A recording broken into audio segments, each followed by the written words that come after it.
Bon, l'intelligence artificielle, on en entend parler partout, tout le temps. C'est clair, c'est la révolution technologique qui va plus vite que toutes les autres avant elle. Mais derrière cette façade, cette transformation qui a l'air si spectaculaire, il y a une question qui fâche un peu. À quel prix tout ça? Est-ce que cette course complètement folle est tenable? Eh bien, est-ce qu'elle est tenable financièrement? C'est la grande question qu'on va creuser ensemble aujourd'hui. Pour bien comprendre l'ampleur du truc, il suffit de regarder ce chiffre. 200 millions. C'est le nombre d'utilisateurs que ChatGPT a atteint en à peine 6 mois. 6 mois! C'est tout simplement l'adoption technologique la plus rapide de toute l'histoire, point. L'engouement est bien là, c'est indéniable. Mais, comme on va le voir, cet engouement, il a un coût et pas des moindres. Et c'est là que ça devient vraiment intéressant, parce que sous cette montagne de succès, il y a comme un paradoxe, un vrai paradoxe financier, un modèle économique qui semble presque aller à contre-courant. Et ça concerne directement le leader du marché, celui que tout le monde connaît, OpenAI.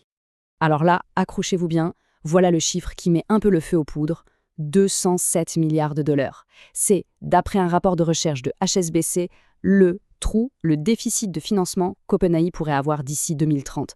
Un gouffre financier absolument colossal. Et là, forcément, on en revient à notre question de départ. Ce boom de l'IA, est-ce qu'il peut vraiment durer? Alors, plongeons un peu dans le vif du sujet, le vrai coût de l'IA. D'où vient ce déficit absolument dingue? Pour piger ça, il faut aller voir ce qu'il y a sous le capot. Et le vrai problème, ce n'est pas l'intelligence elle-même. Non, c'est ce qu'il faut pour la faire tourner. Une faim quasi insatiable, de puissance de calcul. Et ce problème, il touche tout le monde. Regardez cette phrase, postée sur Reddit par un passionné qui essaye de monter ses propres projets d'IA. Les coûts des GPU me tuent. Ça résume tout, parfaitement. Pour un particulier, le matériel, ces fameuses cartes graphiques surpuissantes, coûtent une fortune. C'est une barrière à l'entrée énorme. Maintenant, imaginez qu'on passe de ce passionné à l'échelle d'OpenAI. Là, le problème ne devient pas juste plus grand, il change complètement de dimension. On ne parle plus d'une carte graphique, mais de coûts de calcul qui pourraient atteindre 1400 milliards de dollars d'ici 2030. Je le répète, 1400 milliards, c'est un chiffre qui donne le vertige, qui défie presque l'imagination. Ça, c'est l'ampleur du défi. Et attention, ce n'est pas juste de la théorie, des projections lointaines. Des documents internes qui ont fuité le montrent très bien. Regardez les paiements d'OpenAI à Microsoft, leur fournisseur de cloud. On passe de quasiment 500 millions de dollars pour toute l'année 2024 à plus de 865 millions pour les 9 premiers mois de 2025 seulement. La courbe des dépenses, elle n'est pas en train de monter, elle est en train d'exploser. Alors, on pourrait se dire qu'ils sont fous de dépenser autant. Mais le truc, c'est que ce n'est pas un dérapage. C'est une stratégie, totalement assumée. Sam Altman, le patron d'OpenAI, l'a dit lui-même. En substance, le pire risque pour eux, ce n'est pas de trop dépenser en serveur, c'est de ne pas en avoir assez. Pour eux, manquer de puissance de calcul, c'est une menace mortelle. Donc, leur approche, c'est la puissance de calcul d'abord, on verra les coûts après. C'est un pari énorme. Et cette stratégie, elle crée une division super intéressante dans le monde de l'IA. D'un côté, on a OpenAI, qui s'attend à perdre, tenez-vous bien, 74 milliards de dollars en 2028. Et de l'autre, son plus grand concurrent, Anthropic, qui lui, vise à être rentable la même année. Comment? En se concentrant sur l'efficacité, en optimisant ses modèles. C'est vraiment deux philosophies qui s'affrontent, deux chemins totalement différents. Mais attention, il ne faut pas croire qu'OpenAI est seul dans cette folie des grandeurs. En fait, leur stratégie de dépenses massive, c'est juste le symptôme de quelque chose de beaucoup plus vaste. On assiste à une véritable course à l'armement qui concerne toute l'industrie de la tech. Et au cœur de cette course, il y a ce qu'on appelle le dilemme de l'innovateur. Pour les géants de la tech, le choix est brutal. Soit ils investissent des milliards sans garantie de succès, soit ils ne font rien et risquent de se faire complètement dépasser, de devenir les prochains dinosaures. Mais si tout le monde investit en même temps, on risque la surchauffe, la surcapacité et des retours sur investissement qui n'arrivent jamais. C'est un véritable piège stratégique.